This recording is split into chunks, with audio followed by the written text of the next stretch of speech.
പശ്ചിമേഷ്യയുടെ രാത്രികൾ വീണ്ടും അസ്വാഭാവികമായിട്ടുള്ള ഒരു ഭീതിയുടെ ശബ്ദം കേൾക്കുകയാണ്. ഇറാനിലെ തെരുവുകളിൽ അമേരിക്കയ്ക്ക് മരണം എന്ന മുദ്രാവാക്യം വീണ്ടും മുഴങ്ങുന്നു.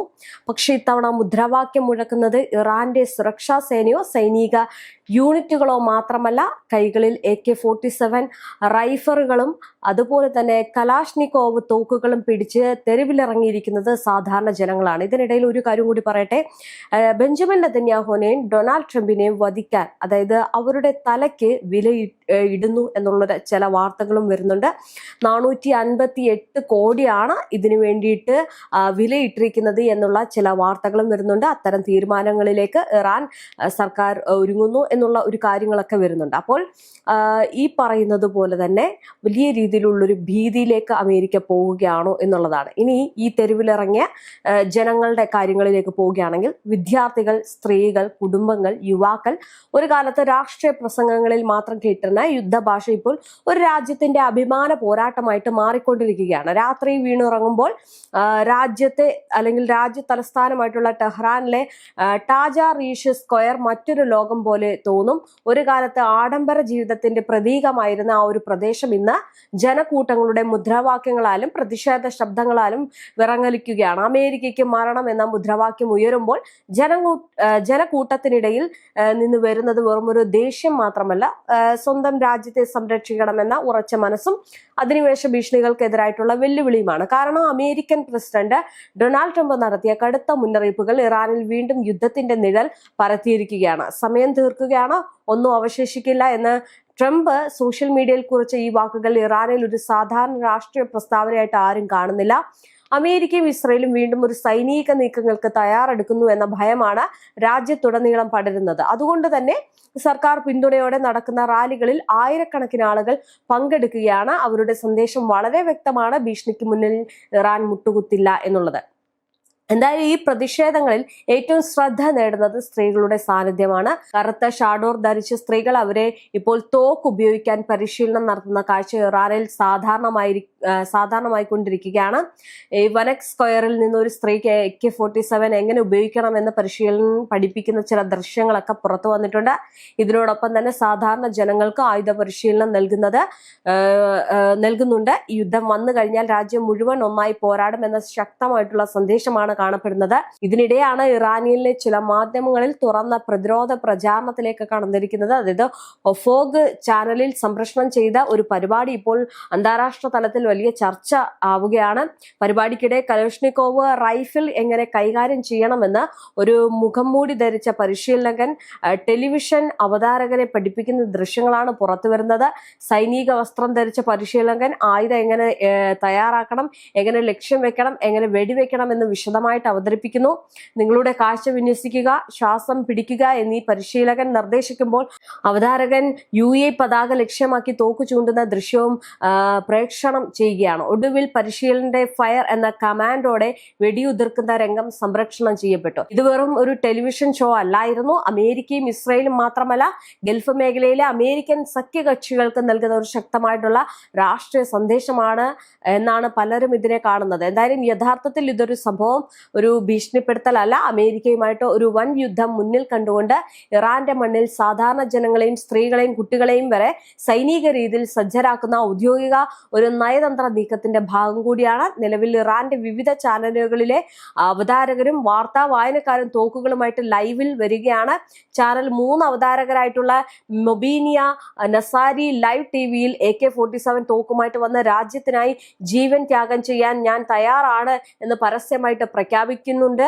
അപ്പൊ അത്തരം വീഡിയോകളാണ് പുറത്തു വരുന്നത്. ഇതിന് പിന്നാലെ ടെഹ്റാനിലെ പൊതു ചതുരങ്ങളിൽ സാധാരണക്കാർക്കായിട്ട് ഗൺ കിയോസുകൾ സ്ഥാപിച്ച് സൈന്യം ആയുധ പരിശീലനം നൽകുന്നുണ്ട്.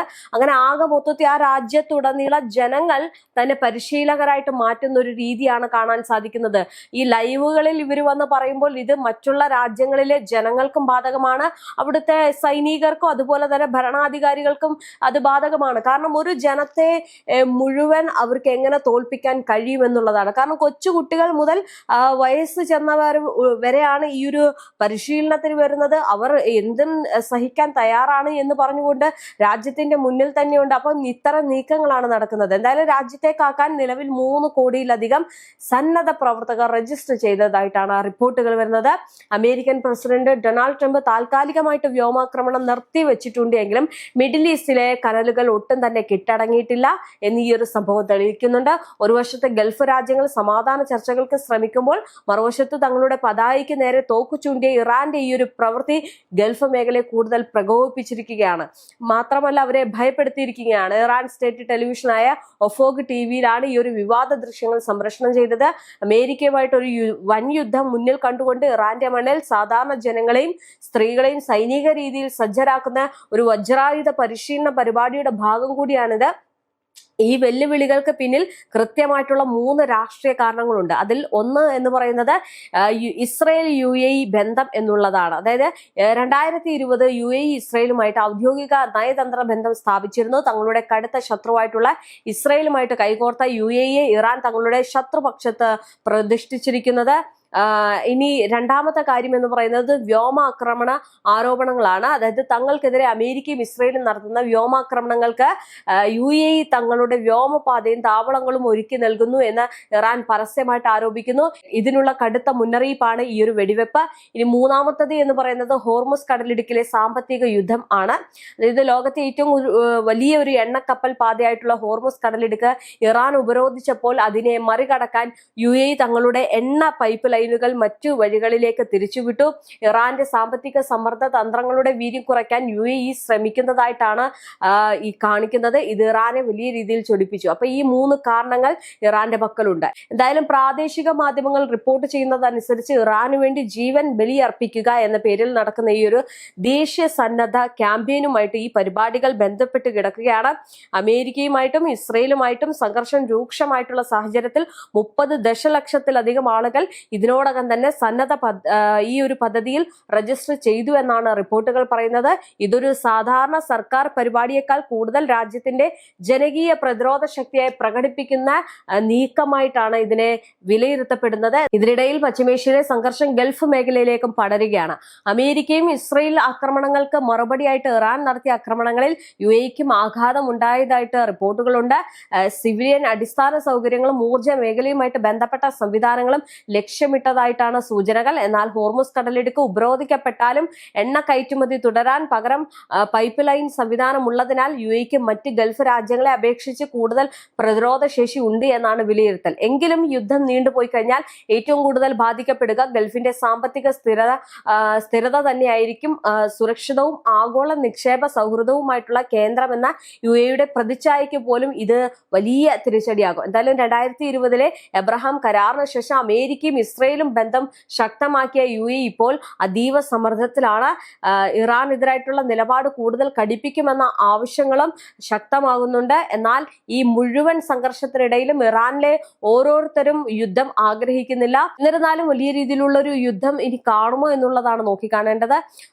ഇനി ഇവിടെ തന്നെ ഒരു യൂണിവേഴ്സിറ്റി പ്രൊഫസർ പറഞ്ഞ വാക്കുകൾ ഇങ്ങനെയാണ്. അതായത് ഇറാന്റെ യഥാർത്ഥ മനസ്സ് വ്യക്തമാക്കുന്നത്, അതായത് നമ്മളുടെ കുട്ടികൾക്ക് ഭാവിയുള്ള ഒരു സാധാരണ രാജ്യത്ത് ജീവിക്കാൻ ഞങ്ങൾ ആഗ്രഹിക്കുന്നു. എന്നാൽ അതേസമയം വിദേശ സമ്മർദ്ദങ്ങൾക്ക് മുന്നിൽ രാജ്യം കീഴടങ്ങരുത് എന്ന വികാരവും ശക്തമാണ്. അപ്പോൾ അങ്ങനെ ആകെ മൊത്തത്തിൽ ഇറാനിൽ വലിയ രീതിയിലുള്ള നീക്കങ്ങളാണ് നടത്തുന്നത്. ഈ നീക്കങ്ങളിൽ ജനങ്ങൾ ഒരുമിച്ച് നിൽക്കുകയാണ്. ജനങ്ങൾ അവിടുത്തെ ഭരണകൂടത്തിനോടൊപ്പം ഒരുമിച്ച് നിൽക്കുകയാണ്. IRGC ചില തീരുമാനങ്ങൾ എടുക്കുകയാണ്. എന്തായാലും UAE ലക്ഷ്യം വെച്ച് ഈ ഒരു തോക്ക് ചൂണ്ടിക്കൊണ്ട് ഈ നടത്തുന്ന കാര്യങ്ങൾ അല്ലെങ്കിൽ സംരക്ഷണം ചെയ്യുന്ന ലൈവിൽ കാണിക്കുന്ന ഈ കാര്യങ്ങൾ ഗൾഫ് മേഖല എന്തായാലും പിടിച്ചുലച്ചിട്ടുണ്ട്. എന്തായാലും സൗദി അറേബ്യയും ഖത്തറും വിട്ടു നിൽക്കുകയാണ്. പക്ഷേ UAE ആണ് ഈ ആക്രമണം നടത്തുന്നതും ഇസ്രയേലിനും അമേരിക്കയ്ക്കൊപ്പം നിൽക്കുന്നതും UAE ആണ് എന്ന് ഇറാൻ തിരിച്ചറിഞ്ഞിട്ടുണ്ട്. അപ്പോൾ ഇറാൻ ഇത്തരം രീതിയിലുള്ള കാര്യങ്ങൾ നടത്തുന്നത് വല്ലാതെ ഈ 3 രാജ്യങ്ങളെയും ഭയപ്പെടുത്തുകയാണ്.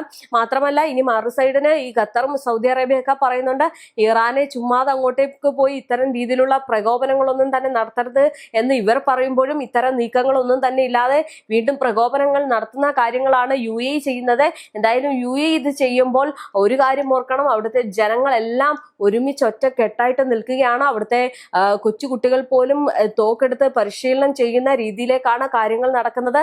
അപ്പോൾ അത്രയേറെ കാര്യങ്ങൾ അവർ മുൻകൂട്ടി ചെയ്യുന്നുണ്ട് എങ്കിൽ നമുക്കറിയാം, നേരത്തെ തന്നെ അവരുടെ ആയുധശേഖരം അവർ പറഞ്ഞിട്ടില്ലാത്തതിന് അപ്പുറത്തേക്ക് ഉണ്ട് എന്ന് പറയുമ്പോൾ അവരുടെ പരിശീലനം എത്രത്തോളം ആയിരിക്കും എന്നുള്ളതാണ് ഇനി അറിയേണ്ടത്. കാരണം ഒരു 3 കോടി ജനങ്ങൾ ഇപ്പോൾ തന്നെ അവിടെ രജിസ്റ്റർ ചെയ്ത് കഴിഞ്ഞിരിക്കുകയാണ്.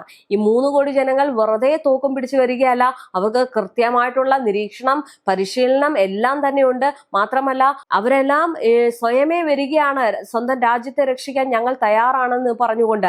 അപ്പോൾ